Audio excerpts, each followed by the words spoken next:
What up, what up, what up, what up? It's me, L Teddy 27. What's good tonight? Right about the hood. Oh, dear God, I'm already eating a drink.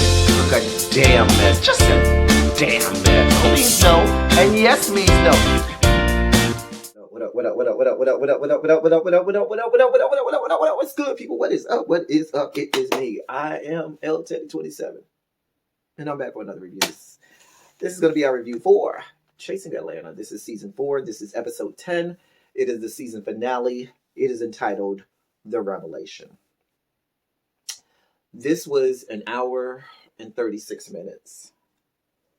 That could have been reduced to about 16 minutes. Really, but it's over now. We've made it through the season. We done pushed through. Praise you, sweet 7-pound, 3-ounce baby Jesus. It is over. It was not good. This was not a good season to me. And I know there might have been a lot of things that are the cause, be it the pandemic, and so it just was not good. But let's get through it. So we start off with Oliver shooting a music video with Carrie D and this other rapper named Alonda. Now, while I always applaud Oliver for his skills as a rapper, I never take that from Oliver. Oliver is a very good rapper, very talented. However, baby, your stage presence and all of that, this dancing or whatever y'all was trying to do on this rap video, it was not good. It was pretty horrible. It was like, girl, what are y'all doing? Yeah, I was looking like, oh, it wasn't a cute video at all. It was not a cute video. I'm sorry. He then got a FaceTime call from Lauren. Shouts out to Carrie D, who was in the video. Carrie D from Chasing Dallas. Shouts out to Carrie D. So, he gets a FaceTime call from Lauren, who is misgendering Kendra, calling her Kenneth. It's just a whole lot going on.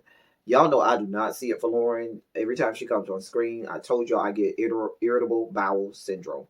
And it's happening right now, even just discussing her. So let's try and get through this quickly. She says she got the real tea on Kendra and why she really went to jail or whatever, or really was arrested. And she gonna spill the tea at the all-white party. First of all, Lauren really has not had a storyline the entirety of this season. She's really been a non-factor most of the season. But now at the end, I guess she's trying to cement her place in next season, I guess. So I guess she has to pull out all her antics in the season finale. It was a fucking mess. Travis, then we see Travis on the phone. He's in his office or whatnot. He's on the phone talking to Coco from SWV. Child, y'all know I loves me some Coco. Loves me some Coco. Loves me some Coco. Child. Sunshine, sunshine, brighten up my day. Oh, child, don't get me started, child.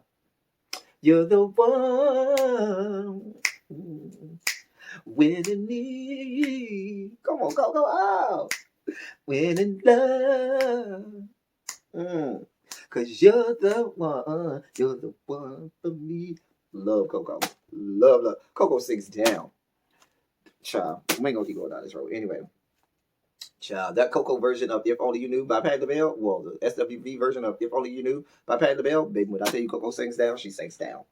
Anyway, he's wants advice on getting back into. I was trying to figure out what he was getting back into, like if he was going back to being a reporter on the red carpet or some type of journalism or something.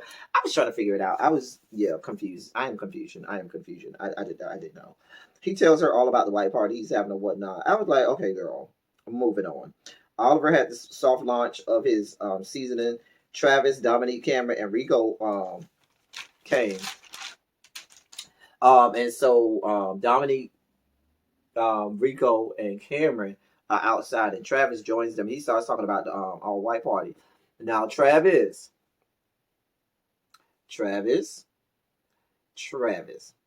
you do kind of walk around these girls with an air of elitism, like you're better than, like, girl, if I threw this, it's gonna be ... If I do it, it's gonna be so forth and so on. Girl, it's one thing for you to say you're not gonna have no alcohol. It's another thing, Travis, for you to be considering whether or not to have ice at this goddamn event. Bitch, what the fuck? Now, you have a whole lot of shit to say about Oliver's little taste testing and Oliver's events, talking about food being cold and all of this, that, and stuff. Girl, you talk about not even having ice to this good event here that you trying to have. Girl, it sounds like it's gonna be a whole fucking mess. I was like, girl, what? Water? Water? Girl, child, get your big ass somewhere with that shit, Oliver. I mean, not Oliver, Travis. Get your big ass somewhere. Anyway, then they went back inside, and Oliver was giving thanks and being grateful to all of the people who supported him, whatever. Only thing I paid attention to was at the end. Shout out to them playing DJ Uncle Al from Miami. Y'all know I love me some DJ Uncle Al. May he rest in peace. I grew up on DJ Uncle Al. Shouts out to Uncle Al and all of my Miami people. Then we get to the all-white party. Before they even said it, I looked at that shirt. I said, wait a fucking minute. Is this not the same outfit that he had on at Troy's birthday party? And sure enough, the girls gathered there. Because I was like, wait a fucking minute. Girl, that's your only good outfit? That's why you was crying so much about these $30 that you had to pay? Girl, you only got 2 or 3 good outfits? Child. How are you the host of a party? You hosting a party, and you can't even go out and get you a cute outfit to be... You hosting a party. It's your party. Girl, you're supposed to go out and get you one of those sick-day all-white outfit. A mess. You pick the color. Now, white is not flattering to the big people. It's not. You should have said all black, not all white. Girl, you did this. A mess. Anyway, Troy, Dominique, and Rico arrived first. They discussed Travis apparently going on Instagram on some rant about somebody having a shrimp peen and being unemployed, this, that, and the third. Dominique immediately assumes that Travis is talking about him or his boyfriend or something. He kept going on about how he can't eat shellfish and he don't even eat shrimp, and so his boyfriend can't have no shrimp peen. And I was like, bitch, what? And how his boyfriend got 2 jobs. It was a lie. And I was just like, girl.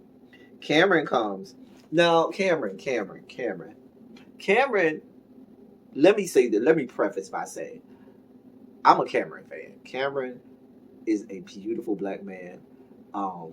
If given the opportunity, I'd give him the time of day and I'd bat my eyes at Cameron. Because I think Cameron, I can tell is older than the rest of them, but I love the way he carries himself. I usually like what he has on. I like his vibe. Cameron's my kind of catch.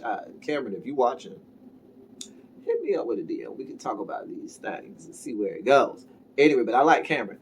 But Cameron, that all white shirt outfit wasn't work. That shirt, it was not flattering to the body and stuff like that. It was a little too tight, and I feel like the shirt was a no for me, Cameron. I'm sorry, and y'all know I love Cameron down, but child, it was kind of skin tight and it was not flattering at all.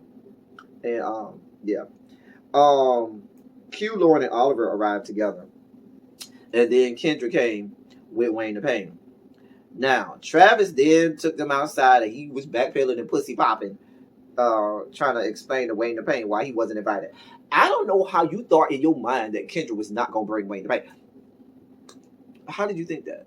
And I don't blame Wayne the Pain, because if everybody on the show is invited and you know Wayne the Pain is on the show, why wouldn't you invite him? See, it's like I said earlier, they always try to blame everything on Wayne the Pain with Kendra, and Kendra is a grown woman, okay?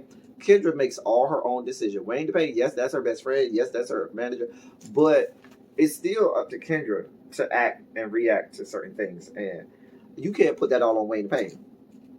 And so he was, Travis was backpedaling, pussy popping, talking about, yeah, I do feel like you deserve to be here too. No, you didn't. You're only saying that because he came. You're a liar. See, I'm starting to see through you, Travis. You come off as being ain't shit, because you talked all this noise about how great this all-white party was going to be, and then it wasn't shit. The food wasn't right. The drinks wasn't right. The venue was as big as my bathroom. Girl, get your life in order. And then now you over here backpedaling and pussy popping. Anyway, Kendra and Troy then go upstairs and have some one-on-one. Troy was talking in a lot of circles. Both of them was talking in circles. Eventually, they decided to let it go and move on. And I'm moving on. Then everybody came together. So Travis started talking about how everybody need to, put all the issues out on the table and air everything out and get everything out on Front Street. Baby Dominique saw that as his opportunity to have his moment. And so he started asking Travis about the shrimp peen situation and the unemployment. And Travis, now Travis, I noticed at the party itself, well, at least the way it was edited, We never saw you deny talking about Dominique at the party. It wasn't until the confessional when you said you weren't talking about Dominique. Now, did you backpedal and pussy pop off of that after you saw it? Because we know the green screens were taken well after the event. So, but I didn't see at the event. You come off of it. You didn't deny it at the event. A mess. Travis, your dirty slip showing, honey. Your dirty slip is showing, honey. Kendra brings up her issues with the power of three.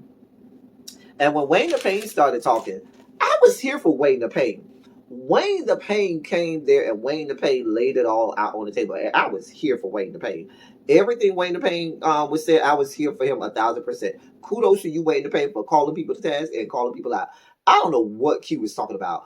Q got on my nerves. I needed him to have on some long pants because his legs was getting on my nerves. He was getting on my nerves. Every time he opened his mouth, I was like, because you weren't even on most of the season. It was just a mess. It was just a mess to me. Then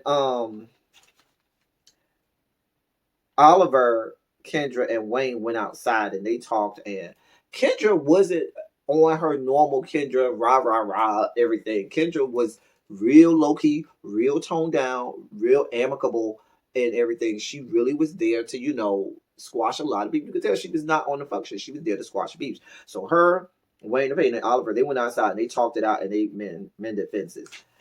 Then at that point, Lauren saw that, okay, we had to end the season, so let me try and secure my spot next season. She was like a wild fucking animal that needed to be tied down and fucking sedated. Lauren and her antics all after that, I'm going to really spill the tea on why Kendra was really arrested. Hello? You acting like you don't went to the FBI and CIA and got, counterintelligence that is classified for 99.9% of the population. Girl, it was a simple search of mug shots, which underneath somebody's mug shot is going to have the reason why for the arrest. Girl, you act like you was out here doing shit revolutionary and like you was really pulling information like that a bitch couldn't get at the snap of her finger. Girl, anyway, it really wasn't that serious as Lauren was trying to make it run around that place like a wild ass fucking animal, like a rabid dog, okay, that needed to be tied down and forced, and had a sedative forced on her. She was a mess, a fucking mess. But don't worry, because I know y'all people see it for Lauren. The production see it for Lauren. They gonna have her back on next season where she's not gonna. These shows have a history of rewarding people for bad behavior, and they've done that for Lauren over the last 4 seasons. So why should anything be different? I'm sure she's gonna come on the reunion with all of this, that and the third, all of this yelling, all of this screaming, like another fucking rabid dog, like a fucking rabid dog. She's a fucking mess. They had the whole little thing afterwards at the end where they, everybody break down how the season went for them or whatever. It was a snooze fest for me. I was like, okay, this is over. Thank you, Lord. Thank you, God. And that's all. And that's all she wrote. So my thoughts on the season, I'm glad it's over. Once again, it proved to be the Oliver Twix show featuring the Chasing Atlanta cast.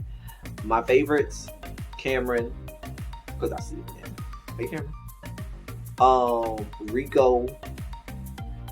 I want to like Troy. I really, really do.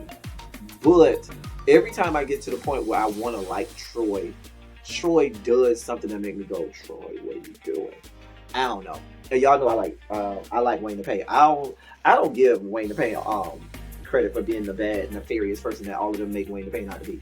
Maybe I'm just missing something or I don't see it, but whatever. We also found out that Lil Kendra went to court, ended up not having to go to jail, which is good. Glad that she was able to beat that court case or whatnot, and shouts out to her. And that was it. We got the reunion left that they're taping, I think today. The reunion is being taped. I don't know, y'all. It is what it is. That's all I got. Until next time, thank y'all for coming. Y'all got to.